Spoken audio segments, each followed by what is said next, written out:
Ça nous recentre sur notre finalité, qui est de vivre avec Dieu, qui est d'être sauvé, d'être racheté par Dieu.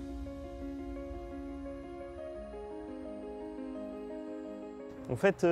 donc 40 jours après Noël, c'est-à-dire le 2 février, la présentation de Jésus au temple qui faisait mémoire des 10 plaies d'Égypte où les premiers-nés des Hébreux ont été sauvés d'une des plaies d'Égypte. Et donc en souvenir de cet événement, chaque premier-né des Juifs devait être racheté de façon symbolique puisqu'ils avaient été sauvés par Dieu et donc ils appartenaient à Dieu. Cette fête est très importante pour nous parce que déjà elle est très ancienne, dès le IVe siècle, le pape Gélase l'a instituée pour justement faire mémoire de cet événement qui nous préfigure aussi l'offrande du Christ sur la croix, puisque là il est offert par Marie au temple de Jérusalem à son Père, dans le temple de son Père, Dieu notre Père, et justement sur la croix, Jésus s'offre au Père et opère du coup la rédemption de l'humanité. Déjà, ça nous recentre sur notre finalité, le but de notre existence, qui est de vivre avec Dieu, d'être sauvé, d'être racheté par Dieu, comme Jésus l'a fait sur la croix, et d'être offert, nous aussi, à Dieu, et d'entrer dans le mouvement trinitaire du don. Nous donnons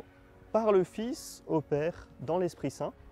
Et une autre chose, c'est qu'on associe cet événement qui est un des mystères du rosaire, la pureté du cœur, en nous rappelant la béatitude « Heureux les cœurs purs, ils verront Dieu ». C'est ce que nous sommes appelés à vivre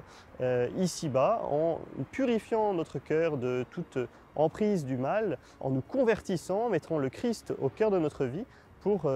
précisément voir Dieu et accomplir son œuvre dans le monde pour notre bien et celui de toute l'Église. Dans cette fête est vécu le mystère de la vie consacrée d'une certaine manière. Jésus est consacré à son Père, de même que tous les religieux, les religieuses sont consacrés à Dieu, à son service. La fête de la présentation est aussi appelée la fête de la Chandeleur, parce que le pape Gélase avait souhaité qu'on se promène en procession avec des bougies en signe de Jésus, du Christ, désigné dans le cantique de Siméon comme lumière qui se révèle aux nations. Encore aujourd'hui, on continue de faire ces processions à la chandelle, d'où le nom chandeleur, lié justement à cette tradition. Nous avons ces petites chandelles qui sont toutes ces vies consacrées au Seigneur et qui témoignent d'une vie donnée, d'un amour de Dieu qui est suffisamment grand pour combler un cœur et combler une vie du coup. Particulièrement cette journée de la vie consacrée, prions pour que des hommes et des femmes puissent consacrer leur vie à Dieu et être pour chacun d'entre nous des signes et des témoins de son amour dans le monde, de son amour qui comble nos cœurs de joie.